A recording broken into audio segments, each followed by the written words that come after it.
शांततेच्या सर्वांना प्रेमाने आणि सद्भावना काय असते हे सांगणारा कृषी समाज आज या ठिकाणी आझाद मैदानावरती मोठ्या प्रमाणामध्ये तो त्या एका मतदाराला एकत्रित झाला त्याबद्दल मनापासून धन्यवाद देते। कारण मी सातत्याने फादर मी सगळ्यांना सांगत होते की त्रास बोलणाऱ्यांपासून नाहीये, त्रास न बोलणाऱ्यांपासून व्हायला लागलाय। जेवढे आपण शांत राहायला लागले तेवढे समोरच्याला असं वाटायला लागलंय की आपण इकडे करू शकतो। पण मी बाबासाहेबांची अन्याय एक गोष्ट सांगू इच्छिते की अन्याय करणाऱ्यापेक्षा अन्याय सहन करणारा महापापी असतोय, लक्षात ठेवा। त्यामुळे कधीतरी मला याबद्दल बोलायला आवश्यक होतं आणि आज या मोर्चाच्या माध्यमातून म्हणा किंवा जन आंदोलनाच्या माध्यमातून ख्रिस्ती समाज जो आहे एकत्रित झालेला आहे। खरं तर मागील काळापासून आपण बघतोय की विधानसभेमध्ये ज्या वेळापासून त्यांचं सरकार आलंय त्या वेळापासून काही गोष्टींना सातत्याने टार्गेट करण्याचं काम झालंय। खरं तर राज्य सरकार असेल किंवा केंद्र सरकार असेल यांची भूमिका काय असली पाहिजे, समाजामध्ये धर्मामध्ये प्रेम व्हायला पाहिजे, सामाजिक सलोखा व्हायला पाहिजे आणि एकत्र होण्यासाठी त्या ठिकाणी असं वातावरण तयार केलं पाहिजे। परंतु दुर्दैवाने आपण बघतो राज्य सरकारच्या वतीने सातत्याने द्वेष आणि केंद्र सरकारच्या वतीने त्याला खटकावलं गेलं जातं आणि द्वेष कसा निर्माण होईल, समाजामध्ये तेढ कसा निर्माण होईल आणि जातीय धर्माचं त्या ठिकाणी कसं ध्रुवीकरण होईल याच्यावरती लक्ष देण्याचं काम केलं गेलं, जे दुर्दैवाने केंद्र सरकार आणि राज्य सरकारचं सगळ्यात मोठं जे अपयश म्हणून ठरलं ते अपयश आहे।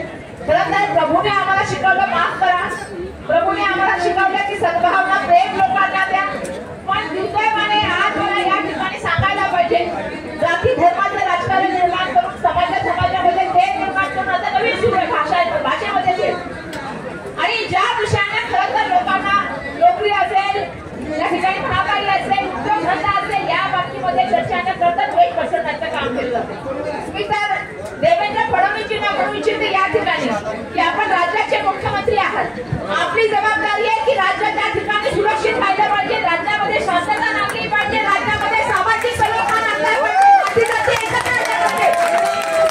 ही नैतिक जबाबदारी तुमची आहे, पण तुमच्याकडे असलेले दोन्ही व्यक्ती मग पडळकर असतील किंवा ते सभापती असतील हे सातत्याने समाजामध्ये तेढ निर्माण करण्याचं काम करतात, द्वेष पसरवण्याचं काम करतात।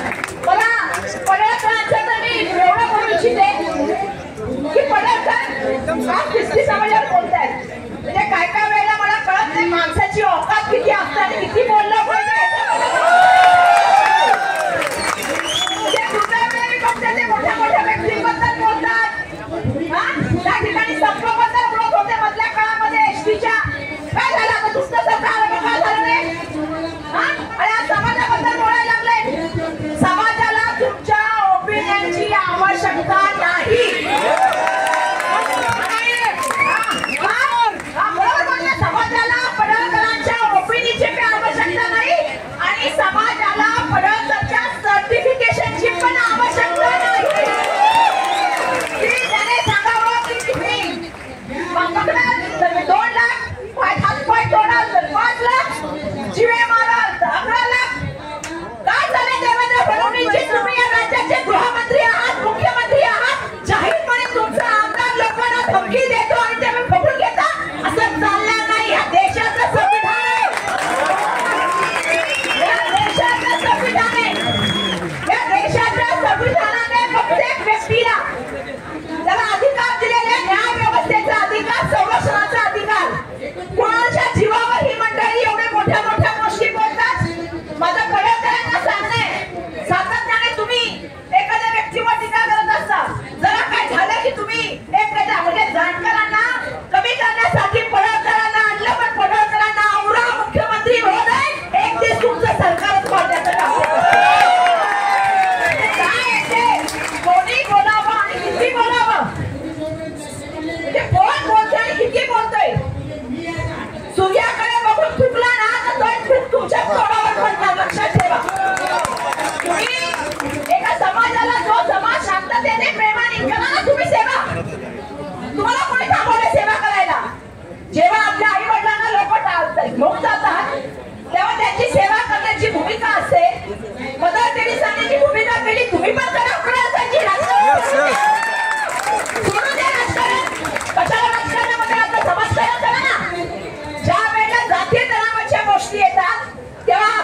बीजेपीचे काही लोक जाणीवपूर्वक जाती जातीमध्ये ते निर्माण करण्याचा प्रयत्न करतात.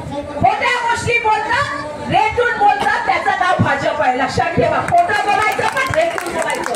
पण मला आज आनंद झाला की ख्रिस्ती समाज या ठिकाणी उतरला आणि आवाज होणे सांगतोय मला खरंच असं उतरलं गेलं पाहिजे.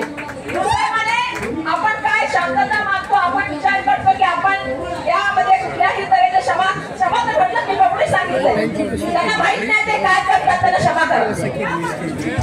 ही भूमिका येशू प्रभूंची होती आणि म्हणून मला अपेक्षा आहे ही भूमिका जरी असली तरी कधी कधी कान पहिल्या आणि आढळ्या लोकांना दाखवा आपण लागत ताकद काय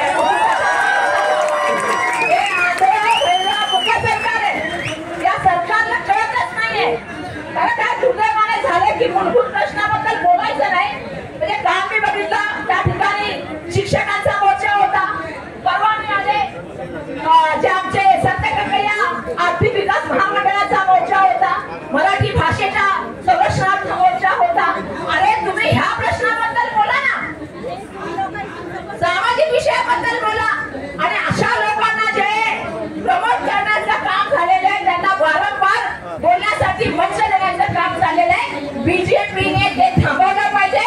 महाराष्ट्राला प्रगत आणि पुरोगामी महाराष्ट्र म्हटलं जातं.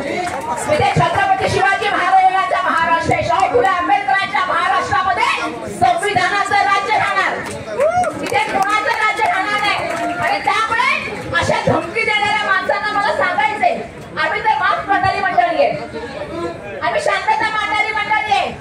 पण एवढं बोलू नका की तुम्हाला तुमची लोक त्या ठिकाणी मारण्याचं काम करतात. आणि म्हणून कायदा सुव्यवस्था जे निर्माण करतात, जिथे कायदे निर्माण करतात त्या विधिमंडळात तुम्ही आहात आणि कायदे हातात घेण्याची भाषा करता. दुर्दैवाने मला सांगायला पाहिजे मी संजय गायकवाडच्या बाबतीत पण तेच म्हणाले आणि आता तीच गोष्ट मी पडळकरांच्या बाबतीत बोलते. तुम्ही कायदा मंडळात आहात ना, आमदार म्हणून आहात ना, आणि तुम्ही स्वतः कायदे हातात घेण्याचं काम करतात. ही धमकीची भाषा आम्हाला शिकवू नका. आम्ही त्या भाषेवरती आलो तर बोलण्याची जागा तुम्हाला मिळणार आहे. मी बघते आजकाल काय चाललंय या देशामध्ये. एक दोन नेते झाले ते काय म्हणतात गळ्यात घालून फिरायला लागलेत. अरे 4 पक्ष बदलणारी लोक आता सांगायला लागले की काय काय धर्म आहे. एका पक्षाचे लोक झाले नाही ती मंडळी आता 2-3 बघते मी नेते असे दाखवायला लागले की तेच सगळा धर्म चालवतात.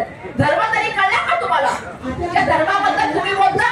प्रत्येक धर्म माणुसकी शिकवतो, प्रत्येक धर्म सत्य शिकवतो आणि प्रत्येक धर्म इंसानियत म्हणजे एकमेकाबद्दल प्रेम दाखवण्याचं शिकवतो. धर्म सांगत नाही दुसऱ्या धर्माचा द्वेष करा. मानवता हा प्रत्येक धर्माचा पाया आहे आणि म्हणून आपण सगळ्यांनी या ठिकाणी आम्हाला बोलवलं आम्ही तुमच्या बरोबरच जाऊ. मानवता मानवता हा धर्म आहे आणि म्हणून कुठला धर्म हे सांगत नाही. काय म्हणतात ना की आता ते खूप नवे नवे लोक आले त्यांना काही दुसरा अजेंडा नाही, ते अजेंडे घेऊन करत राहतात. पण आपण ही लढाई सुरू केलेली आहे. शांततेच्या मार्गाने आपण आहोत. शांततेच्या मार्गाने लढाई लढायची आणि वेळ प्रसंगी आली तर मुख्यमंत्र्यांना जाऊन सांगायचं की तुमच्या त्या आमदारांना ह्या सहकार्यांना जरा आवरा.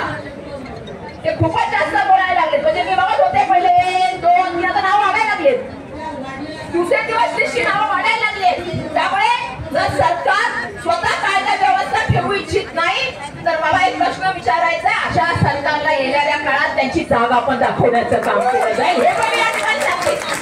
आणि म्हणून आपल्या सगळ्यांच्या मनापासून आभार व्यक्त करते. आपण मला बोलवण्यात आलेल्या माहितीला पण शांततेच्या मार्गाने चालणारी माणसं म्हणजे नेपोलियनचे वाक्य आहे की शांततेच्या मार्गाने जरी चालले असेल तरी ज्या वेळेला वेळ क्रांती करण्याचं काम मोठ्या मोठ्या लोकांनी केलेलं आहे. येणाऱ्या दिवसात आपण क्रांती करू हीच या ठिकाणी इच्छा व्यक्त करते. आपल्या सगळ्यांचे धन्यवाद व्यक्त करते.